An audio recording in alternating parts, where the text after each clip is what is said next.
السلام عليكم ورحمة الله وبركاته. شلونكم شباب؟ ان شاء الله زينين. وياكم هاشم عامر من قناة عراقيين كلاش اوف كلانز على اليوتيوب. مثل ما شفتوا بعنوان الحلقة، او قبل ما افوت بعنوان الحلقة، احب اعتذر على التأخير اللي يصير بالقناة برفع الفيديوهات. كنت معودكم ارفع كل يوم او كل يومين فيديو، الان صار تأخير، تقريبا صار لي كم يوم ما رافع فيديو بسبب انشغالي. هذا انشغالي حيطول تقريبا هذا الشهر كله، فحتقل نسبة الفيديوهات المرفوعة خلال الاسبوع الواحد. فاتمنى تعذروني، وان شاء الله بعد ما شوية افرغ ان شاء الله اشبعكم فيديوهات. حبيت ارجع لكم فيديو قوي، فرجعت لكم بالاياب مع جدو الشايب. اي نعم، اليوم حسوي تحدي الاياب مع جدو الشايب. طبعا سوينا تحدي قبل. اول شيء، اللي ما يعرف جدو الشايب هو احد افضل اليوتيوبرز العراقيين في هذه الفترة. قناته مختص بجميع الالعاب، تختيم، كلاش اوف كلانز، جميع الالعاب. هو أكثر قناة عراقية متفاعلة على اليوتيوب من رأيي، مختصة يعني بالألعاب. اليوم الواحد يرفع فيديوين أو 3 فيديوهات، يعني قناة رهيبة. إذا أنت محب للألعاب لازم تشيكها إذا ما كنت تعرفها، ولازم تشترك وياه. الرابط مع القناة أكيد حيكون موجود بالوصف. فخلي نروح نسمع التحدي بصوته وبعدها نرجع لكم. سنعود بعد قليل.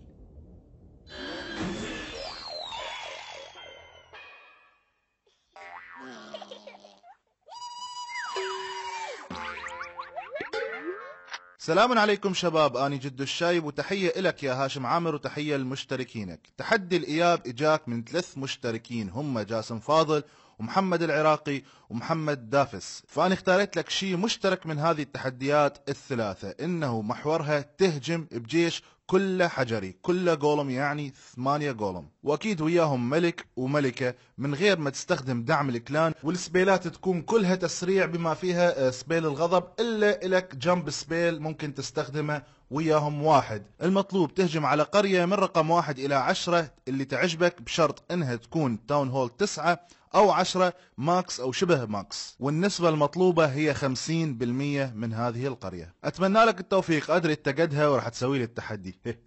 بس يا شباب حطوا له لايك من هسه حتى يكون قادر على أنه يحقق هذا التحدي، ونشوف راح يسويه هاشم أو ما يسوي. شكرا جزيلا.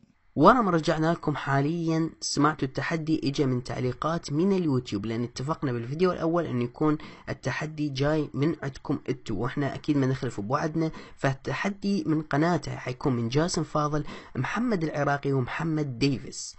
اي نعم، هذه هي الشباب اللي اقترحوا علي، هو جمعهن واختار تحدي واحد، لان هم كلهم نفس الفكره من التعليق. الطاني تعليق لازم اهجم، او الطاني تحدي لازم اهجم 8 جوم، 4 ريج سبيل، 1 جامب سبيل، 1 هيست سبيل، اهجم على قرية تاون 10 او 9 ماكس او شبه ماكس، ولازم اجيب 50% باستعمال الملوك وبدون استعمال الدعم.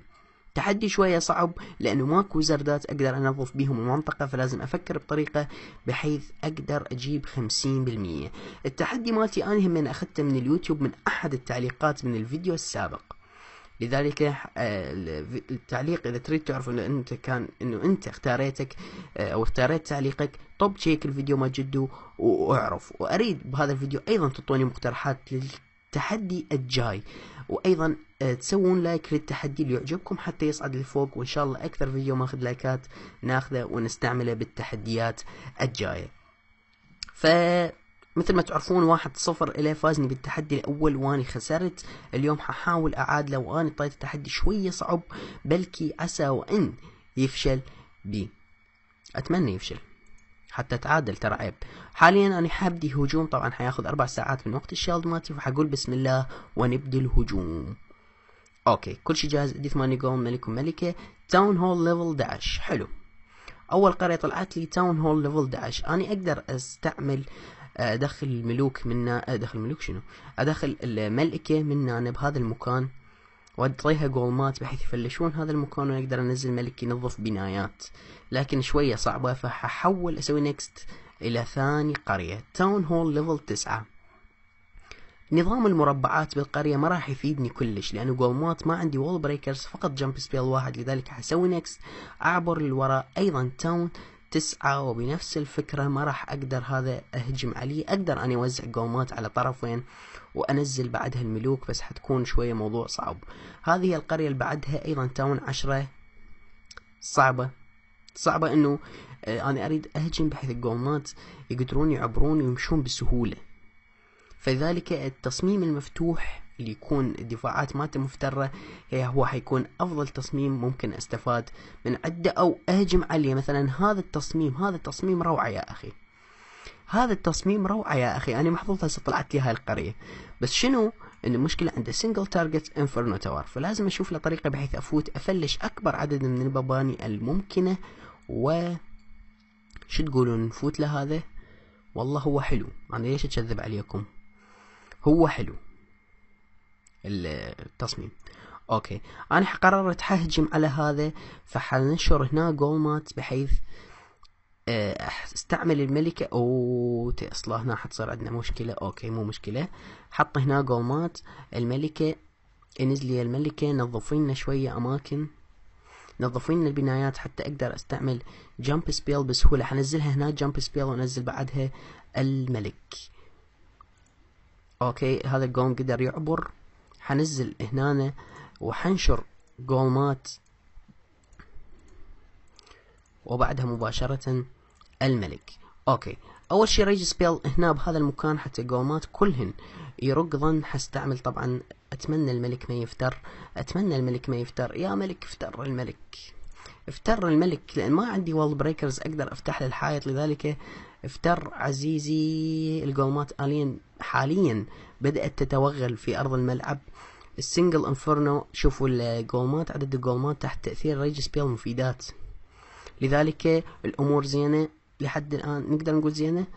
ارد ابقي لهم الريج سبيل، ركضوا يا جولمات، اعتمد عليكم. هذا كانوا تشلب بالملك. يا اخي هده، يا اخي حبيته، يا اخي هده، الله اكبر. والملك هم يعني تشلب بالحائط، الا يفلش حائط.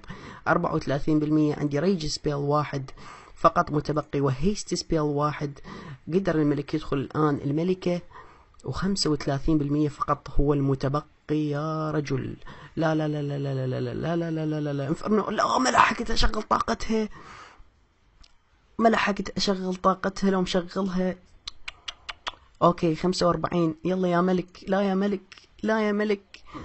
بربريان 48%، 48، لا لا لا، حرام حرام يا عالم، حرام حرام. 49 بس لو مشتغلة طاقة الملكة خرب.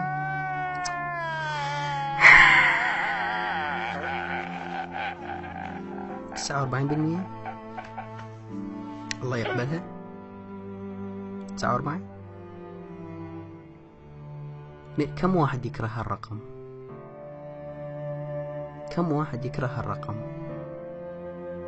انا بدي اكتب شعر بهذا الرقم والله، لان عقدني. هيك اريد احطه من الشغلات اللي محرم انه واحد يستعملها. هذا رقم 49.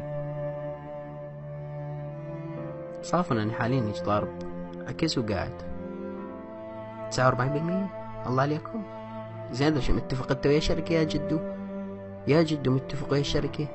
ما تقول لي 49 نقطة واحدة. لا حول ولا قوة الا بالله. ما ادري شو اقول لكم، يعني على نقطة واحدة ما قدرت اجيبها، ما ادري. على العموم بنهاية هذا الفيديو انا حاليا مدقور وضايج يا جدو. انت تتعامل ويا الشركة، انا متأكد عندك ارتباطات بحيث الشركة خلتني ما اشغل طاقة الملكة. انا متأكد من هالشيء، ما يحتاج توضح. لا لا لا, لا ابد ابد ابد، ولا تحكي ولا تقول. على العموم نهاية الفيديو اتمنى عجبكم الفيديو. اذا عجبكم اكيد لا تنسون اللايك والاشتراك والتعليق على الفيديو. اعطونا المقترحات للتحديات الجاية، شيكوا على الفيديو ما جدو الشايب، بلكي اذا فاز فحيتصير 2-0 بعد ما ادري. على العموم اشوفكم خير، اتمنى تونستوا.